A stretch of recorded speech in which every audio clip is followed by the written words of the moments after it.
I can see a few more people are joining us, but why don't we get started? And so, hello again and welcome everyone. Bonjour, tout le monde. I hope everyone is having a wonderful Monday and that you're taking a moment to enjoy the pause moments that you had on the weekend and are now entering into a fantastic week. We are so excited to move into today's discussion. We're hosting a fireside today, and it is called Maximizing Impact Strategies for Smaller Community Foundations.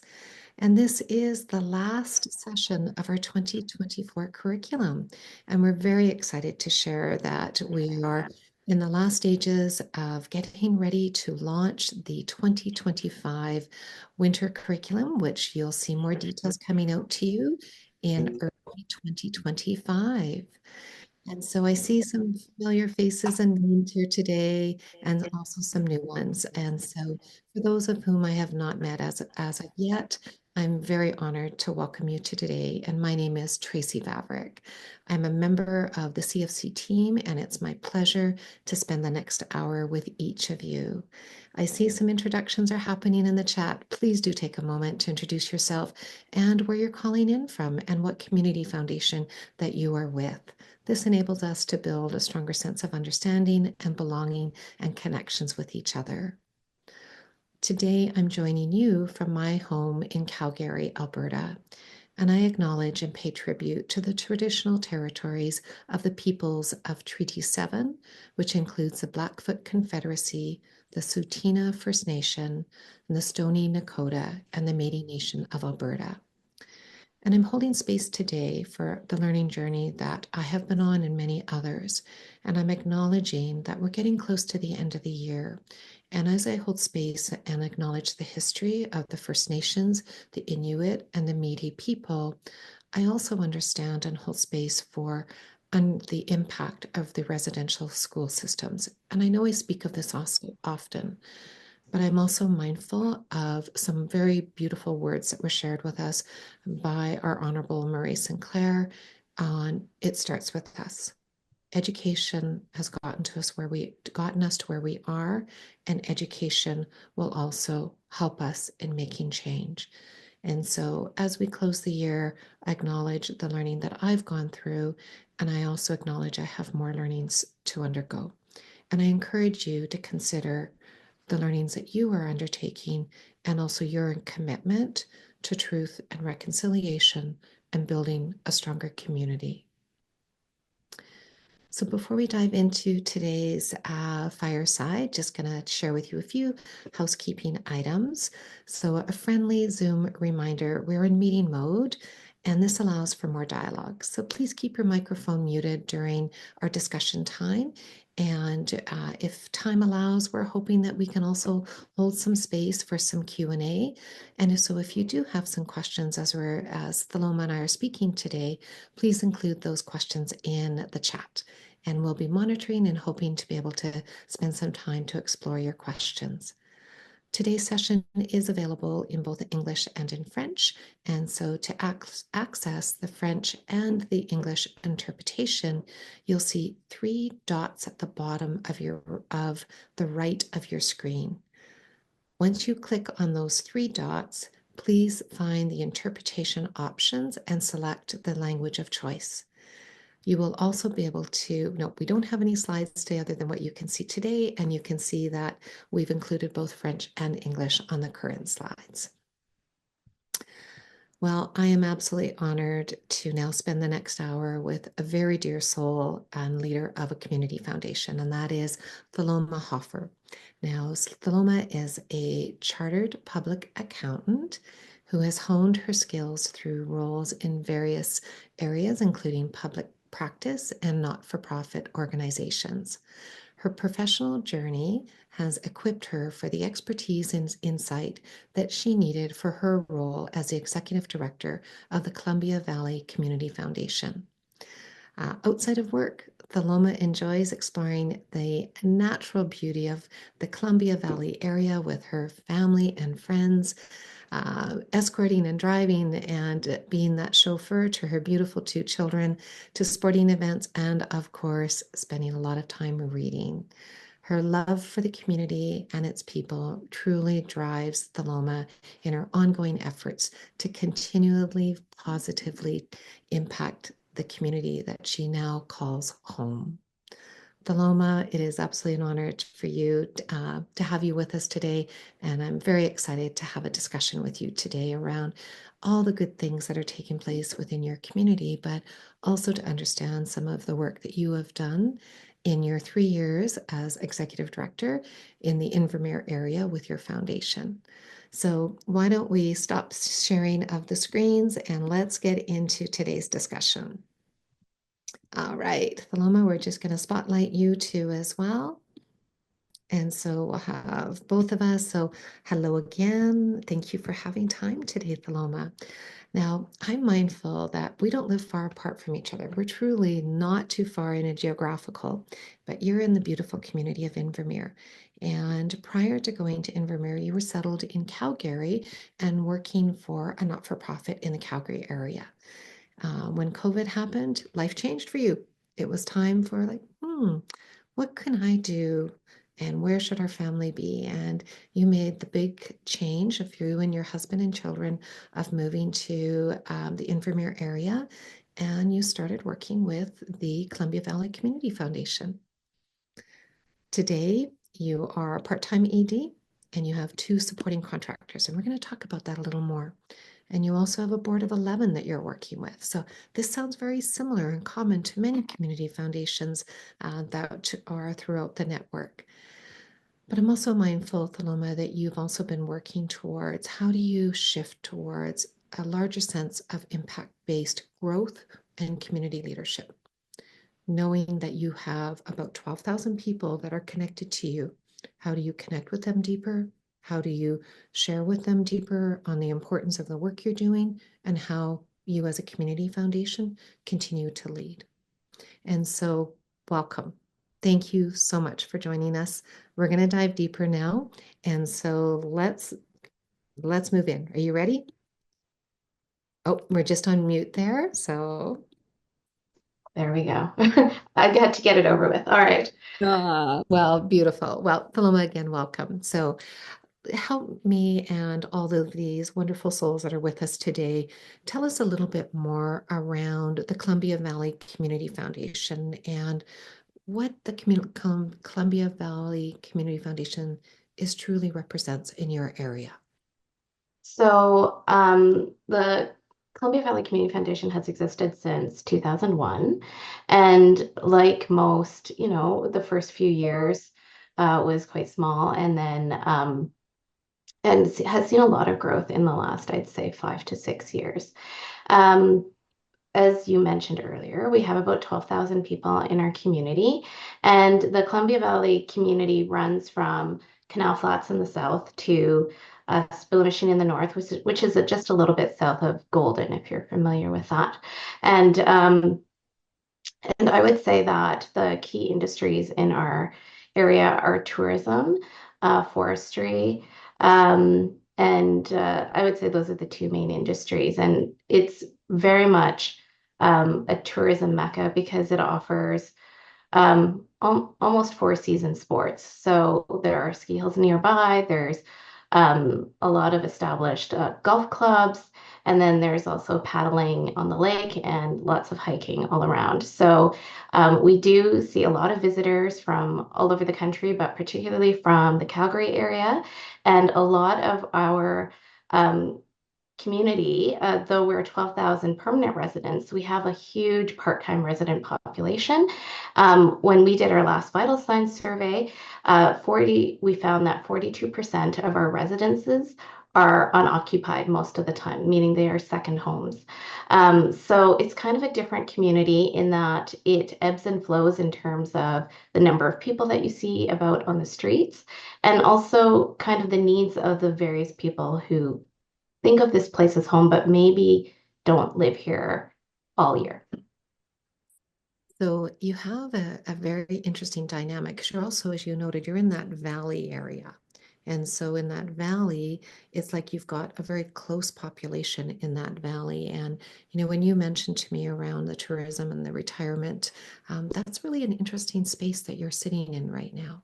And I know some of our other foundations in other communities have also been in that place. And I can see a few members that are here with us that are in similar circumstances. And I'm mindful of your foundation. When I mentioned earlier that you have two contract individuals that support you and that you are a part-time executive director and you have a board of 11, Mhm.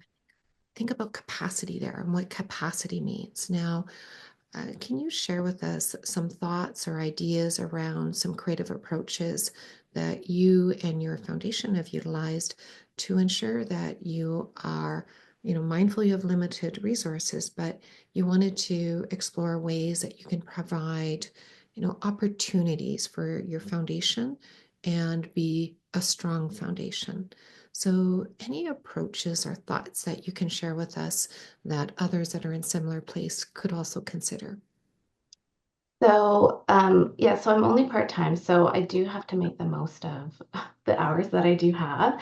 And so I think my strategy here was to really look at what are the key foundational pieces of the operations. And what I wanted to do was try and automate some of the pieces that I felt didn't really take advantage of my full skill set. And so the biggest things that I've worked on since I've started the foundation was to um, streamline the financial management of the foundation. We did move to Foundant uh, at the beginning of last year.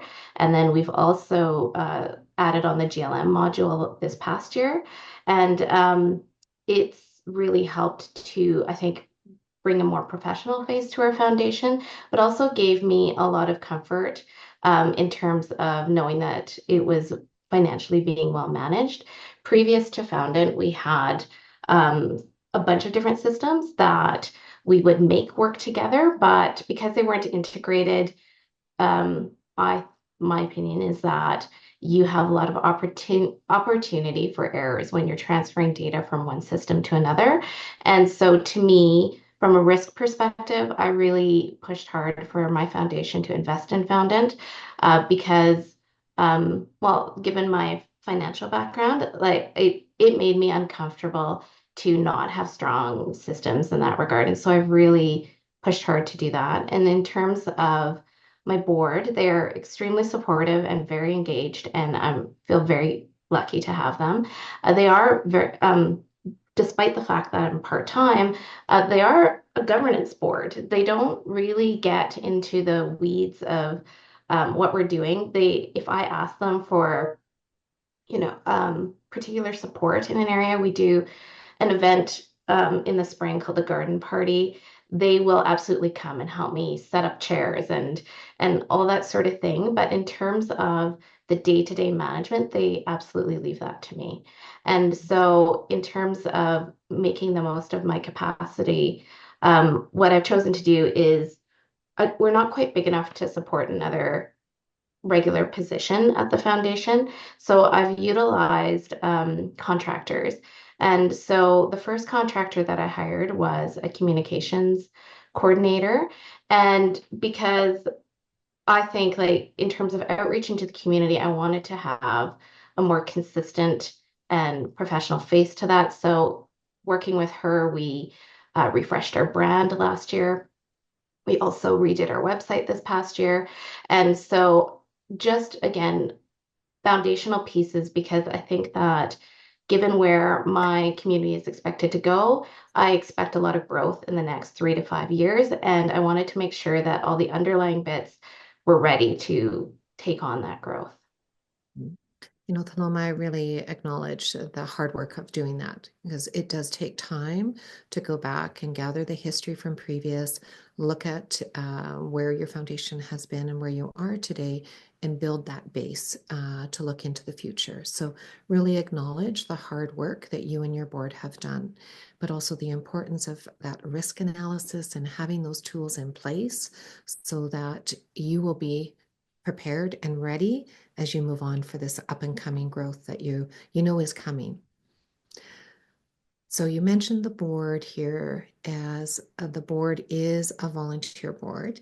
There are a governance board. They lead you, they support you with a few projects. But I'm also mindful that I'd love to just unpack with you a little bit more on the role of the volunteer board in supporting operations. You mentioned already they're supporting you somewhat, but I look at projects, you mentioned vital signs. How is the board being mindful of what vital signs looks like? How is the board of ensuring that as you look at your financial stability, that they're taking a leadership role? How do you see that divide to separate where the board steps in and where you are nurturing and working with the board? So I would say with vital signs is a good example. So, I mean, that is one of our biggest front-facing pieces to the community. The EDs before me did an excellent job of making that report a trusted document in our community, and people look forward to it. They ask us when the next one's coming out. And so what we do is we strike a ad hoc committee, and we often have a couple of board members on that committee. Typically, we like to have a board member chair that committee. And then I report on it regularly to the board at our board meetings. I'll give them updates as to how we do fundraise externally for that project. We do fund it a little bit out of our own operations, but we do apply for grants to help us cover the costs of the report. So they are kept up to date in terms of, what the funding landscape is looking like for that particular project, as well as the progress on the work itself. They would get regular updates on that. Mm. So thank you so much. And I appreciate you noted around the funding aspect because that brought a question from one of our members that are with us today. And I'm going to move that question into right now because I think Mhm. it's really well with a lot of the work that you've been doing in your financial analysis. So looking broadly at stability and sustainability for your foundation, how do you fund and really look at your admin and your operations to ensure that you're sustainable now and into the future? So we just did, like last week, I sent out notices to our fund holders because we did increase our administrative fees. They were very low compared to the network. And so I'm very grateful for everyone who fills out the spreadsheet. And now that I've done that, I need to update it myself. And so uh, So that's been a big key piece. Worked with the board to talk about what level of revenue do we need to sustain to maintain our current operations, and also thinking ahead to what we would like to offer to the community in the future. And so that kind of, and then I ran a number of admin fee scenarios to see what that would look like. And so uh, we did come up with a structure that looks at the administrative burden of our various funds. So we didn't go with a flat rate across. We looked at which funds actually cost us the most as a foundation to administrate. And so for us, that's our scholarship funds. And so it has the highest rate. Um, I would say we're also very fortunate as a foundation in that we have an operating endowment.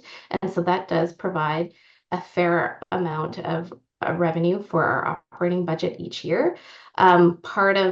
So as we go into this growth phase, I will look to grow that as well. Because I think one of the things that we have to be mindful of as a foundation is fundraising for ourselves in the community is sometimes not looked upon well because we're trying to support other community service organizations and we don't want to be taking from them.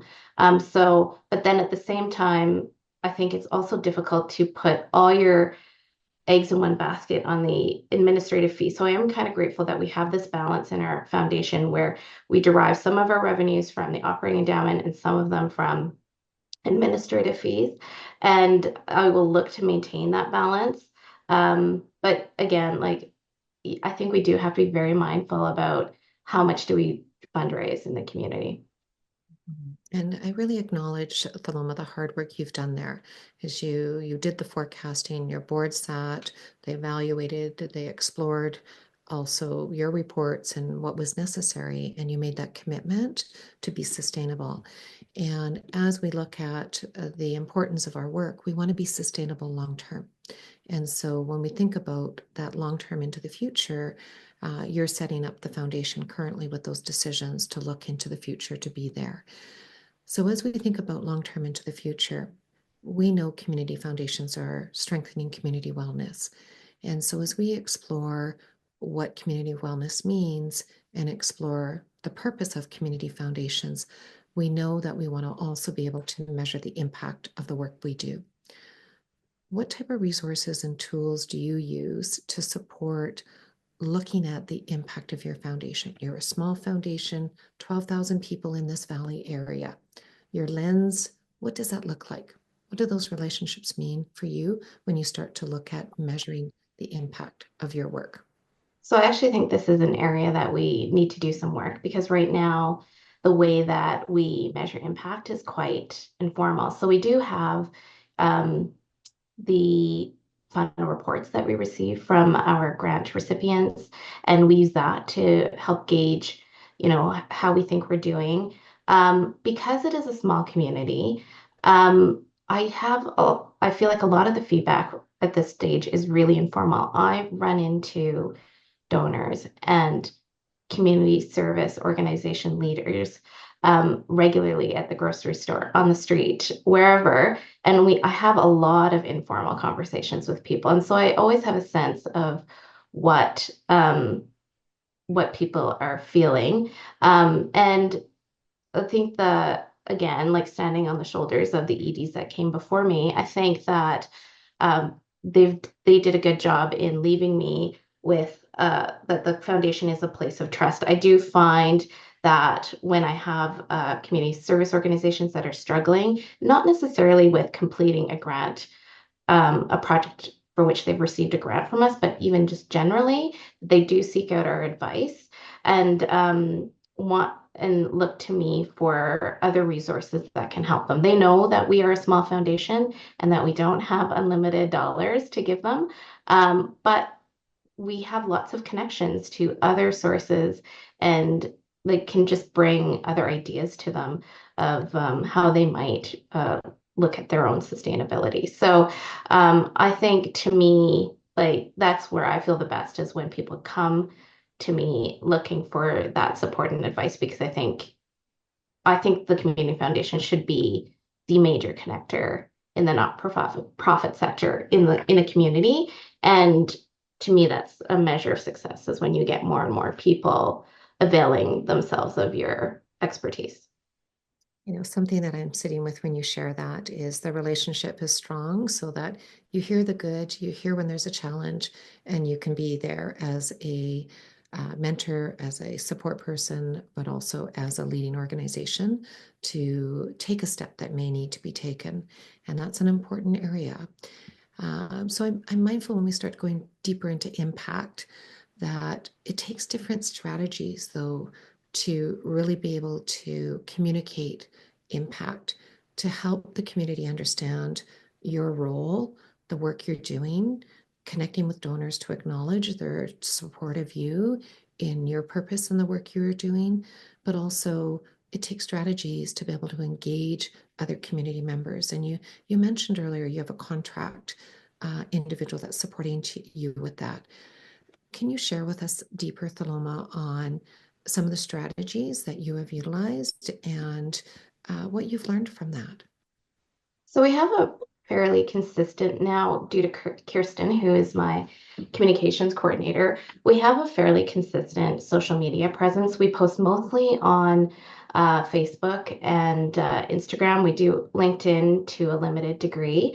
And I feel that it really helps. We are trying to push more and more grant stories into our social media content. When I first started the foundation and I didn't have any support, it was very much here are deadlines, and this grant opportunities open, that sort of thing. And now we're trying to show to the community the impact that we're having through these grant stories.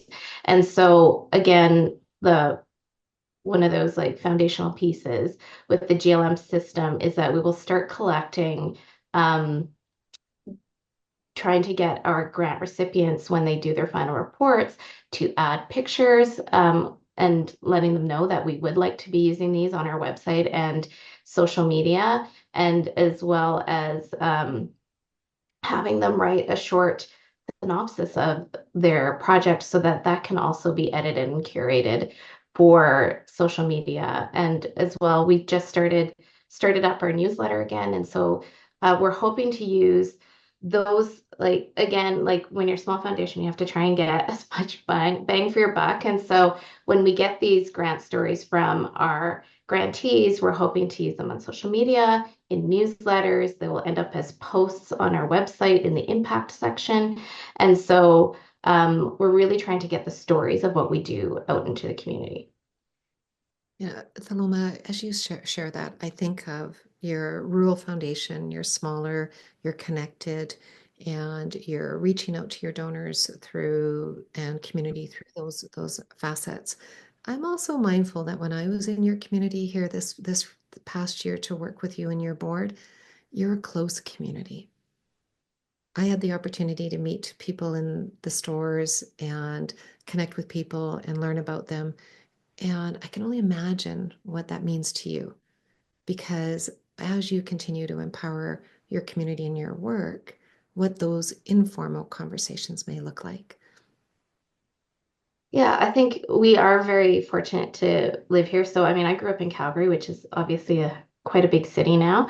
Well, by Canadian standards anyway. And so living here has been really interesting for us because, and it is a close community because people come from all over. Typically, most people did not grow up here. There are still a number of like multi-generational families here, but for the most part, I would say people have come from away.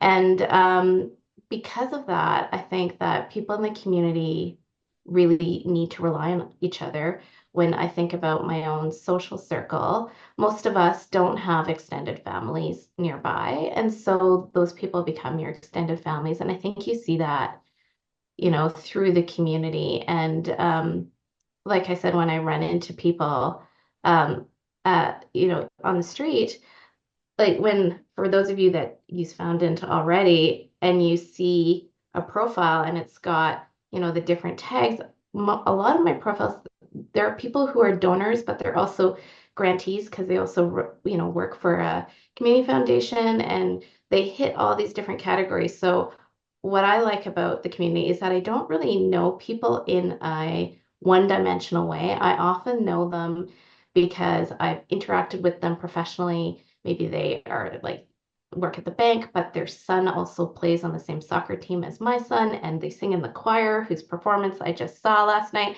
And so it's a very tight community, and there's definitely less than 6 degrees of separation for everyone. I think of that sense of belonging and how that connection to build that sense of belonging together in community is done so in such an organic way in those moments in time. So I'm also really mindful that a community foundation cannot do it all. And sometimes you need to prioritize on, say, maybe a CFC program. Do we want to participate? Can we participate? I'd love to hear from you on ways that you analyze to explore and to have the discussions with your board on, do we participate? Is this the time and place for us? So I would say on that front, it depends on the timing can make a big difference. Do we have other grant streams running at the time, and can I possibly get it all done in the right time frame? The other piece is we really look at who's going to be applying to these streams. So I mean, we've participated in the larger streams, CPF and CSRF, of course. But with some of the smaller ones, we haven't participated yet, and that's just because we haven't been able to identify, who do we think will be the eventual applicants to this program.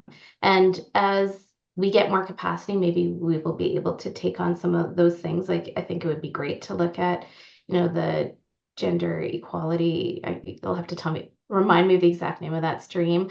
Or I know there's one that is climate change focused. I think that um, I would like to look at those sorts of things as we kind of hopefully like in the next few years as we experience growth in funds, I'll be able to add staff member or give more hours to my current contractors, and we can make the leap to participate in those as well. And I appreciate that. And I'm mindful with the importance of aspects of really being close to true to yourselves in what you can also manage through, but also how it will impact the community too as well. Something I'm also been pondering is when we start to look at strategies to expand our reach, Theloma, we know the importance of building relationships. And you've noted you build relationships informally as you meet and as you continue to explore. I'd love to hear a little bit more around the current relationships you do have. And are there ways that you are exploring to expand? Because relationships are key to everything we do. If it's through donors, agencies, if it's partners, and I hold that space with you. And when I was in your community, I saw this that you're strongly connected in many areas. So, sharing, I'd love for you to share with our audience today strategies that you have used or you would like to use to continue to expand your reach in building relationships to support truly strengthening community. So I would say I have a few really great relationships and a couple that are, budding relationships that I'd love to develop further. So the first one I would say that has worked really well for me is the local chamber of commerce. So my office is in their building, and we sublet from them, and it's a fantastic place to be because they are so connected as well to the community. And so I hear just being in that environment, I hear a lot about what's going on, who's doing what, and like for me, that's like the way my mind works. I like to gather information, like from everywhere, and so that's a fantastic place. And the ED there is excellent and shares with me. He's a very connected person as well. He sits on multiple not-for-profit boards, and so we talk a lot about what challenges he's having with those specific organizations, but then also just the landscape in general. And that's a great relationship for me. And I hope they never kick me out of the chamber building. So um, the other one that has been good and I continue to develop is Community Futures. We're within the catchment of Community Futures East Kootenay, and so I also have a fantastic colleague there, and she really appreciates um, the importance of the social network, the social structure of a community. Their mandate is primarily economic development, and so that's where their focus is. But she really appreciates that, we can't have economic development if we don't have people who are housed, or we don't have, workers who have childcare for their children. And so she's open to discussing these sorts of things, and they are one of the funders of our vital signs report, for example, because they think that the information that the vital signs report provides to decision makers in our community, be it government workers or private business owners or not-for-profit leaders, is valuable. And so they have supported us in that way. We have in turn supported them. They have run a social enterprise pilot, and so we have provided letters of support to them so that they can receive funding to run that pilot. I refer people to that program all the time. Whenever I hear a not-for-profit has that entrepreneurial mindset and that they have something that I think could, because I'm always trying to think of, how can we reimagine our revenue structures, because you don't want to get reliant on any one thing. Um, I'm always sending people over to Robin at Community Futures. So that's a great relationship, and she's very knowledgeable and has a lot of relationships with people that I've seen at CFC events, like the folks over at Thriving Nonprofits and Purple, and so yeah, it's she's great, and that's a really great relationship for me. I just so isn't it beautiful the what we can build? And I'm mindful you have three municipalities in your area too as well, because you are a regional district along the valley, and what Mhm. that looks like for you too as well. Yeah, I mean, that's an area where I'd like to develop a little further. There's been a bit of upheaval in two or three municipalities where the CAOs have changed. And so I felt like I had made some great inroads with the previous CAO in Invermere, but unfortunately he's not there anymore. So I'll have to start that over again. But I do know, again, because it's a small community, I know the corporate officer in Invermere. And so I will like leverage that relationship to help me develop a new relationship with her new boss, the new CAO. And and I do have good relationships with our regional district as well. They run a few funding programs, and uh, they also have supported our vital signs report. They have in the past acted as the sponsoring agency for our non-qualified donees. And so we have some good things to build on, but I think we can do even more for sure. That's great. Really great leadership, and so appreciate your carefulness as you enter into relationships with new and others. And I know you've mentioned to me in the past you've got some work you're doing in the corporate, and that's areas you want to continue to develop further as well. Mhm. Yeah. So, Paloma, when you were in your onboarding, you and I met, and I shared with you something called a master juggler. And meaning that community foundation leaders, whoever it may be, if it's a board chair that's leading the organization with no staff, or someone like yourself who is leading the organization, but there's many roles and responsibilities.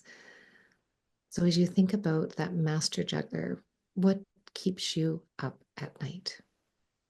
100%. It's which ball am I dropping? Because there are so many with a small staff. Um, I'm constantly thinking about, oh, I need to phone that.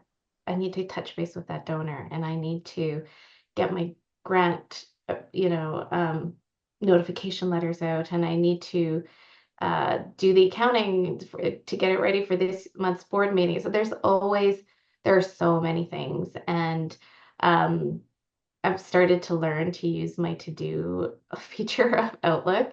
I have I find I really like to be organized.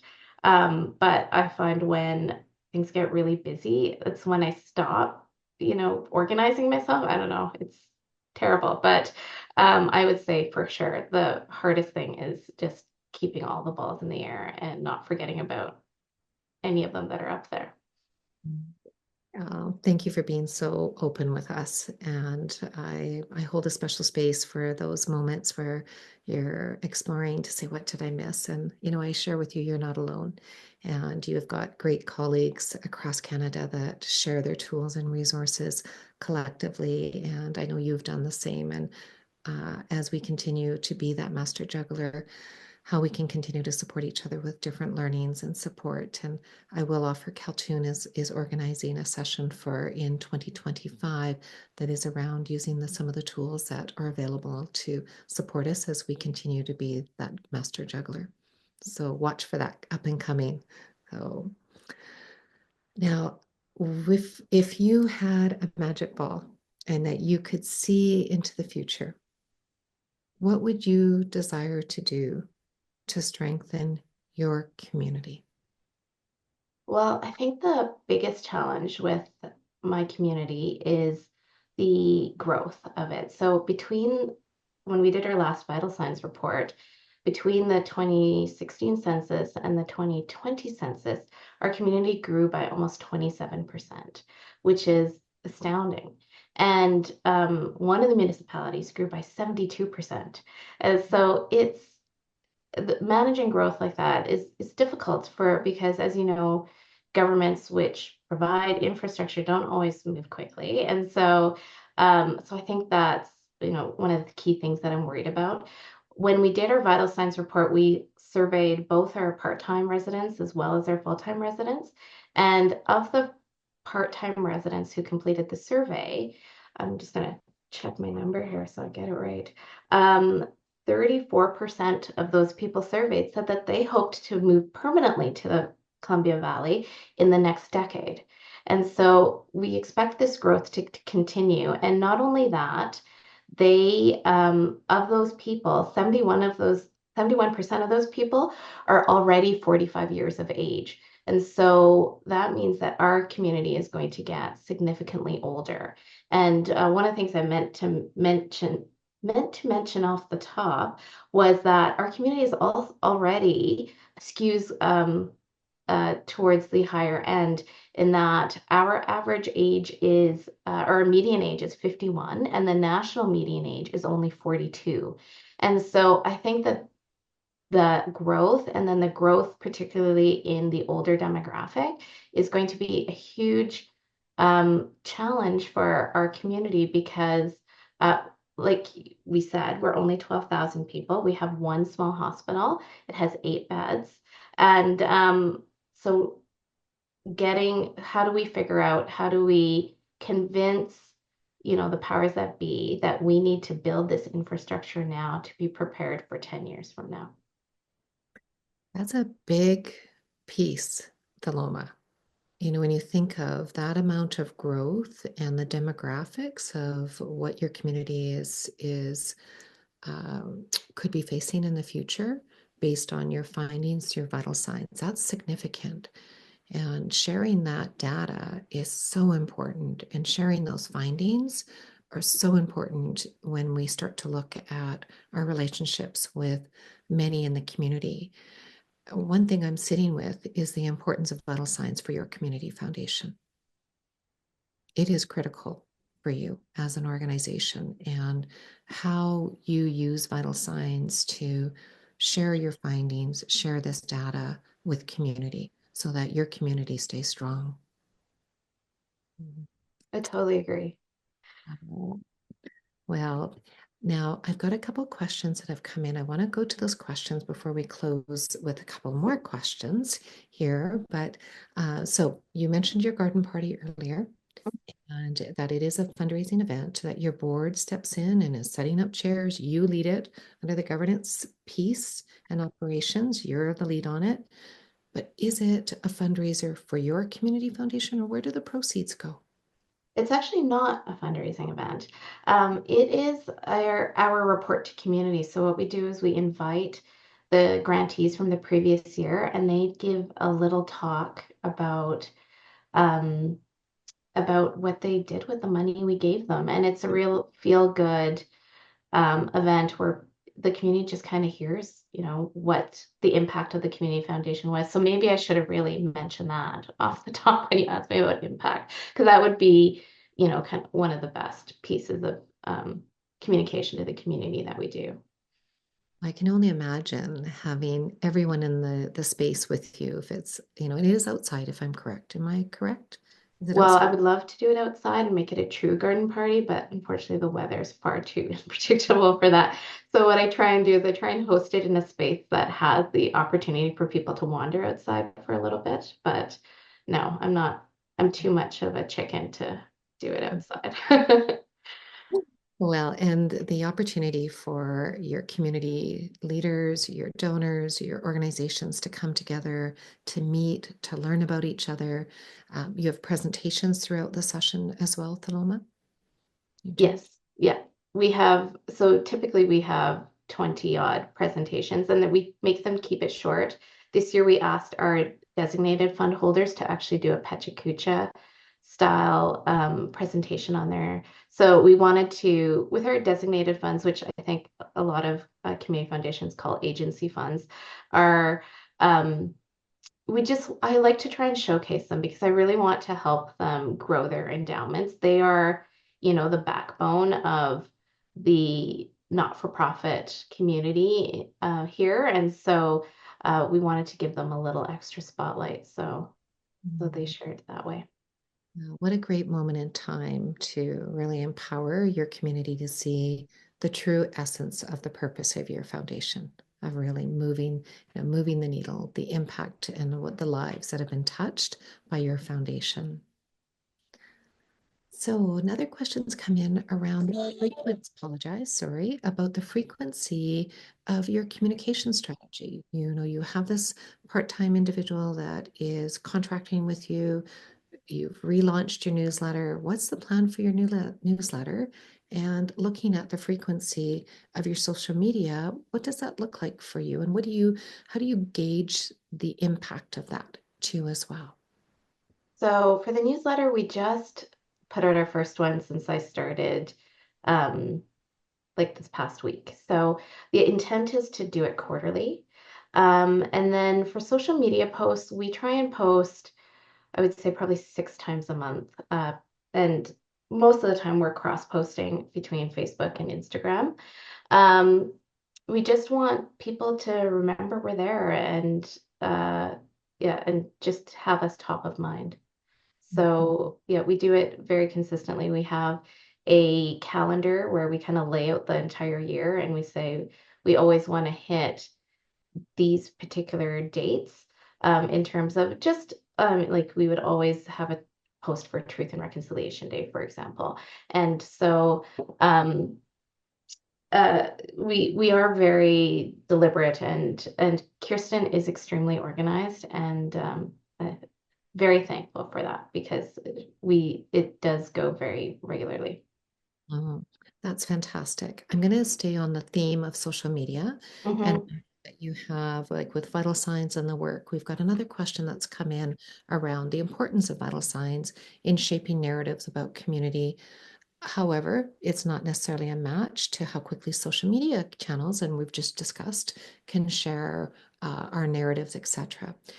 And so, question is around, is there an opportunity for smaller foundations to be seen as a trusted source for narratives about the community they work, in which they work? So, those various communities.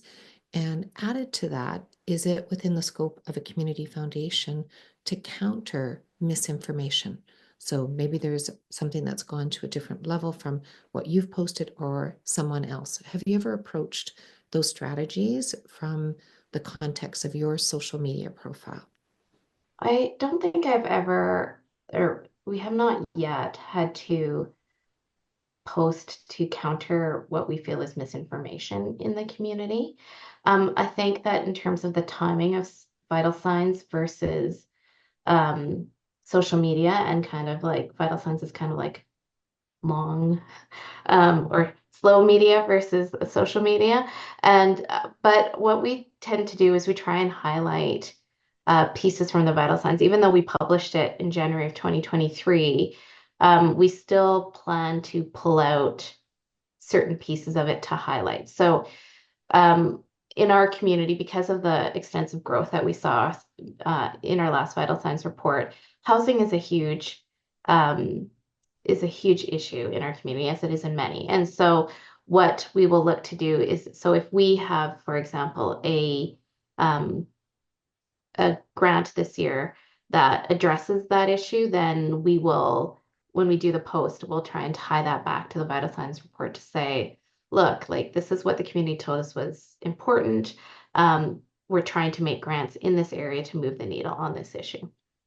Mhm. That's fantastic. 'Cause you're identifying the linkage of both and continuing to share that out through your conversations.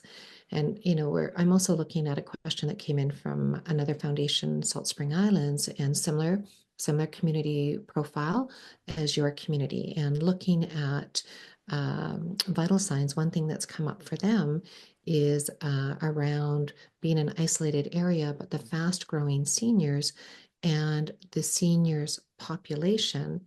And the question for you is around your vital signs, is how your vital signs have shown the needs and services for seniors and seniors wellness. And so have you had that, and have you responded to that through your vital signs?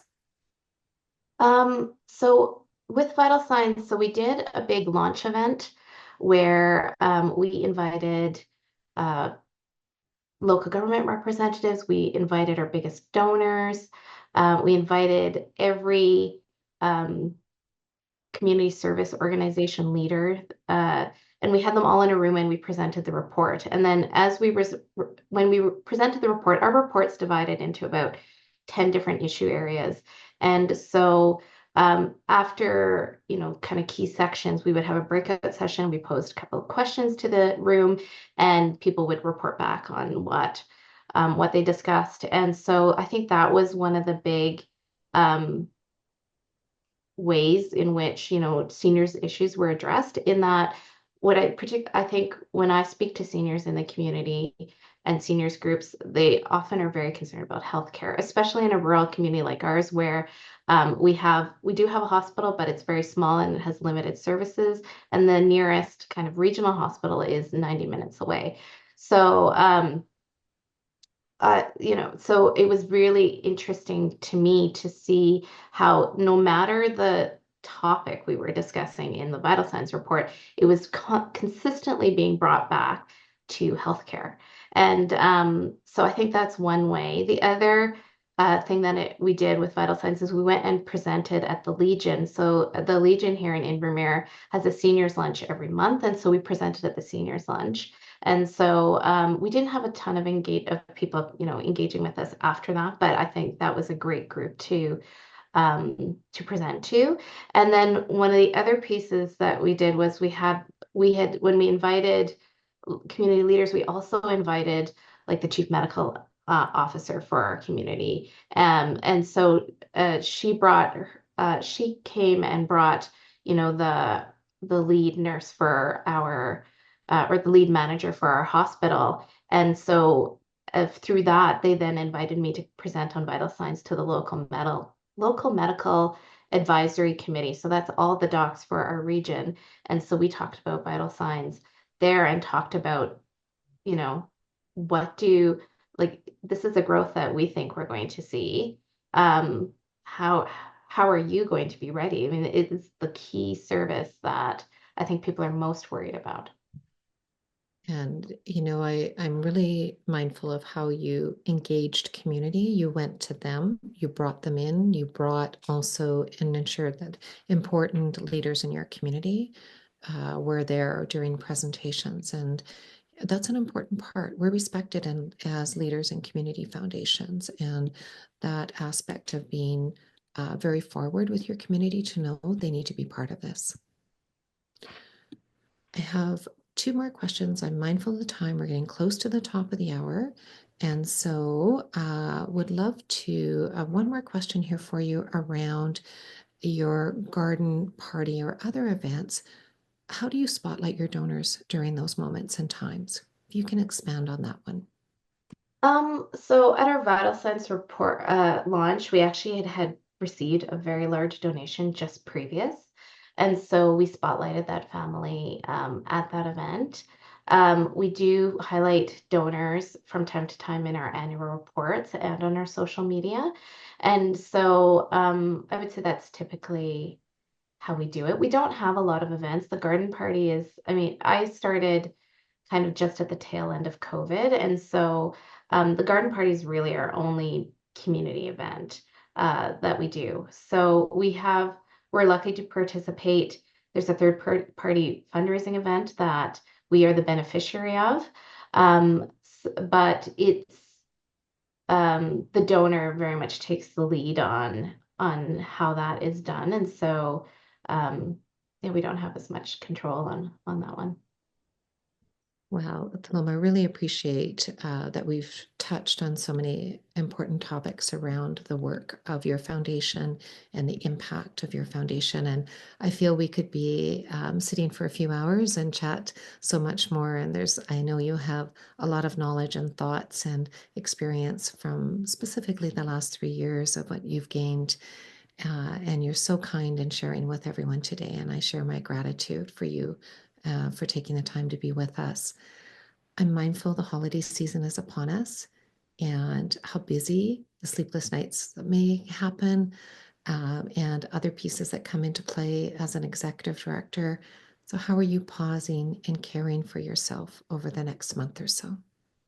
Well, just before I get to that, I just wanted to say one thing was as a small foundation, that one of the pieces that is most valuable to me is the network and the list serve that we have for the EDs. Because when you have, one staff person or just a couple staff people, you don't have time to reinvent the wheel, to create policies from scratch and templates from scratch. And I use that listserv like as much as I can, and I try and pay it forward and and respond to other people too. And I would have to say, like, if you're not using the listserv, you really should be, because it saves you so much time. And people have thought we're all doing the same work. Um, you're not alone, and so take it, use it as much as you can is what I should say. And then in terms of what I'm doing over the holidays, so my family owns a retail business. We own a couple of bookstores, so we're actually very busy in December. So there won't be much rest. We only close for one day a year, and that is Christmas Day. And so I guess I'll have that day off. But then I think January, my husband and I are really looking forward to decompressing a little bit. It has been a very busy year for us on all fronts. And yeah, just we're hoping to go to Italy in April. So maybe in January, we'll do a whole bunch of trip planning and look forward to April. And do some pause moments for yourself. Well, congratulations on the success of your work with your community foundations, Theloma, and so appreciate you taking the time to be with us today and sharing. And we do look forward to hearing about your pause moment. And I hope you can book some time with your husband and enjoy. So I'm going to now move us off to closing up today's session. And Carlene, I will connect with you offline around your question you've posted here as well. So, as we think about closing off the season, this also closes off our Learning Institute curriculum. And we're just so grateful for everyone that's been able to be part of our curriculum, not only in providing support as you have today, Theloma, and also as well from each and every one for participating and gathering the knowledge to learn and continue to grow and develop your foundation. As I mentioned at the onset, we are very excited to be launching the 2025 winter curriculum in the new year. So do watch for our up and coming new year, a newsletter, pardon me, in early January, I believe mid-January. As you know, we design all of our events based on what we hear from you. And as you close off today, you will receive a survey. So please do take a moment to complete the survey. That assists us as we, as a team, develop up and coming sessions and content that's relevant for each of you. Please also sign up for our newsletter. If you're not on the Community Foundations of Canada newsletter, please do sign up. Let us know, and we can add you to the newsletter as well. And please also be mindful that May 2025 is approaching, where we will all gather and share moments in time together at Illuminate 2025 in Halifax. This is our conference that we will gather as peers and colleagues, and we will have the opportunity to learn and develop together, but also connect deeper as we'll be face to face with our peers from 208 community foundations, as well as others from the sector and internationally. So we do look forward to hopefully seeing you at Illuminate 2025 as well. And so thank you again, Theloma. Thank you to all of you for joining us. Please do take time to pause over the holidays, and we'll look forward to seeing you in 2025. All the best, everyone.